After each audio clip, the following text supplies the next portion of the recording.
लद्दाख, पहाड़ों के बीच में एक बस्ती जो लेह लद्दाख और करगिल के मेन डिवीजन में डिवाइड की गई है। अगर हम लोग 2019 से पहले की बात करें, लद्दाख जम्मू एंड कश्मीर का एक हिस्सा थी जब जम्मू एंड कश्मीर एक स्टेट थी। जब आर्टिकल 371 रिपील किया गया तो लद्दाख को यूनियन टेरिटरी का दर्जा दिया गया, बट विदाउट लेजिस्लेशन। तब से लद्दाख के लोग बड़े नाराज हैं इंडिया गवर्नमेंट से, यानी सेंट्रल गवर्नमेंट से वो नाराज हैं।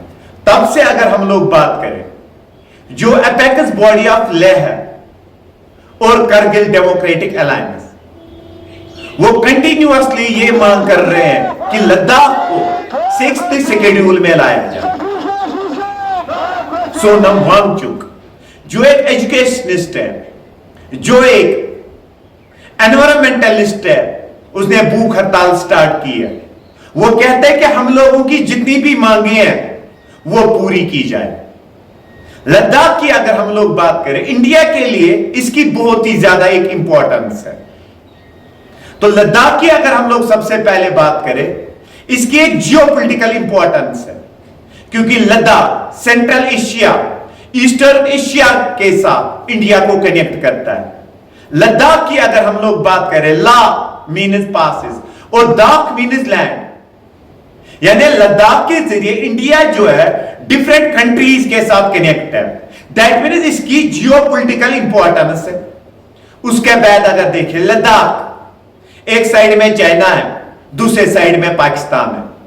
तो अगर हम लोग देखें इंडिया की, अगर हम लोग सिक्योरिटी पर्पस के लिहाज से देखें, इसकी इंपॉर्टेंस है हद से ज्यादा। इसे बफर जोन कंसिडर किया जाता है।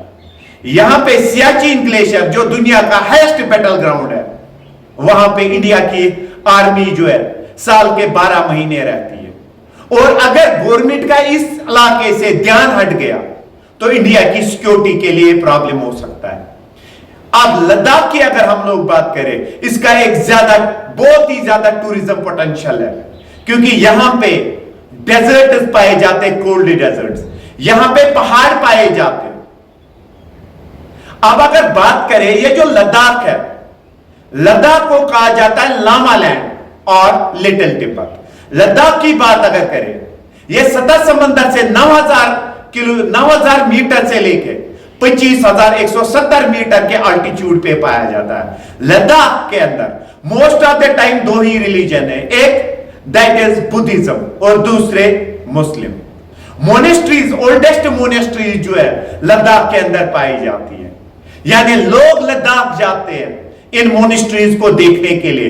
दैट इज टूरिज्म पोटेंशियल है लद्दाख का। उसके बाद लद्दाख जो है, इसकी इकोनॉमिकल इंपॉर्टेंस, जब टूरिस्ट्स वहां पे जाते हैं पैसे कमाते हैं, वहां से रिन्यूएबल सोर्स ऑफ एनर्जी हम लोग हासिल कर सकते हैं, चाहे वो सोलर एनर्जी हो, चाहे वो हॉट स्प्रिंग्स की सूरत में वहां पे पानी हो जिनसे हम लोग इलेक्ट्रिक करंट हासिल कर सकते हैं। उसके बाद माहौली तौर पे एनवायरमेंटल सिग्निफिकेंस है लद्दाख की। लद्दाख के अंदर फर्टाइल वैलीज पाई जाती है, लद्दाख के अंदर ग्लेशियर्स पाए जाते हैं जो एनवायरमेंटली इसको फ्रगाइल जोन बनाते हैं। लद्दाख का अपना एक कल्चर है। लद्दाख लैंड ऑफ ट्राइबल्स है। लद्दाख के अंदर लद्दाखीज पाए जाते हैं, तिब्बतियंस पाए जाते हैं, बल्तीज पाए जाते हैं। और लद्दाख एक ऐसा रीजन है जो हमें सेंट्रल एशिया के साथ जो है वो रिलेट करता है थ्रू द सिल्क रूट।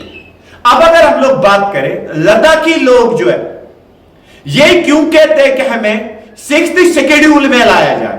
सबसे पहले पोस्ट एब्रोगेशन, जब जो यूटी है, जो स्टेट हमारी थी जम्मू एंड कश्मीर, जब इसको दो हिस्सों में बांटा गया, लद्दाख और जम्मू एंड कश्मीर, लद्दाख को यूटी बनाया गया विदाउट लेजिस्लेशन, यानी लोगों की अब रिप्रेजेंटेशन है नहीं।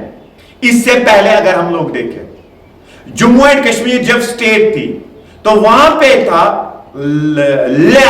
ऑटोनॉमस हिल डेवलपमेंट काउंसिल, जिसके एक ऑटोनॉमस, वो अपने लिए कोई भी काम कर सकते थे। लेकिन जब ये यूटी बनी, ये रिप्रेजेंटेशन इनकी खत्म हुई।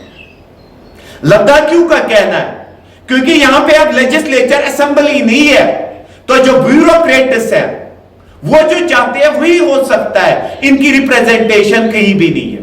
फ्रैगाइल इकोसिस्टम, लद्दाखियों को पता है कि वहां पे ग्लेशियर्स पाए जाते हैं, जो मेन सोर्स है वहां पे वाटर का।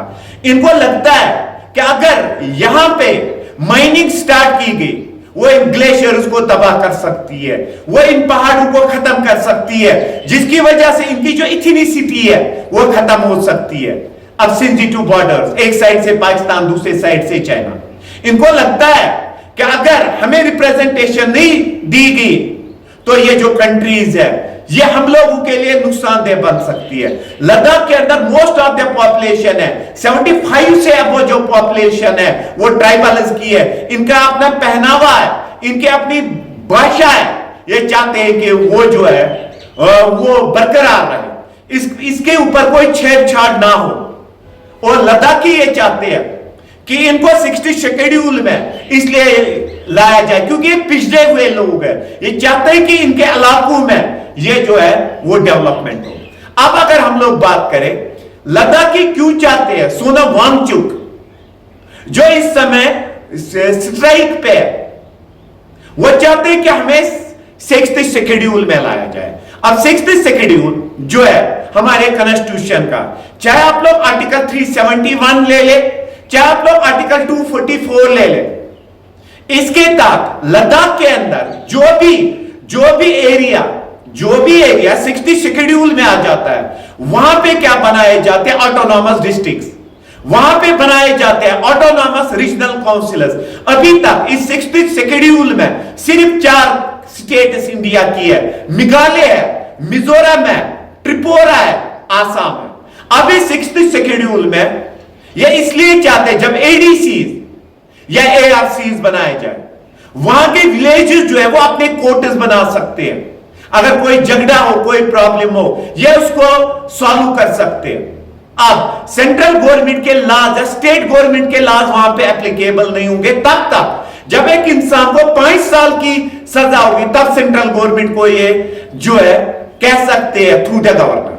सेकंड वन, जितना भी कलेक्टिव टैक्स करना है, ये जो एडीसीज है, एआरसीज, ये कलेक्ट कर सकते हैं।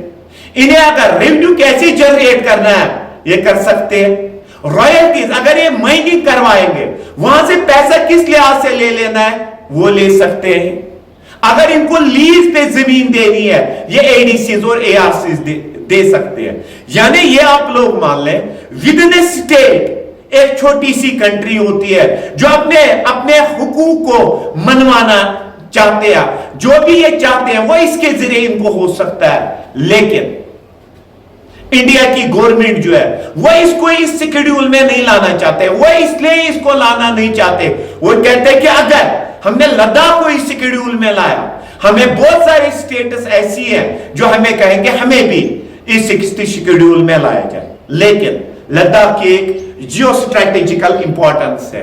कंट्री को चाहिए, कंट्री के जितने भी लीडर्स हैं उनको चाहिए कि वो इसकी तरफ ध्यान दे, इनकी जितनी भी प्रॉब्लम्स हैं वो सॉल्व की जाए। ये था हम लोगों का यहाँ पे आज का टॉपिक। होप कि आप लोगों को ये अच्छा लगा होगा। अगर अच्छा लगा हो तो लाइक, सब्सक्राइब और शेयर करना ना भूले। शुक्रिया।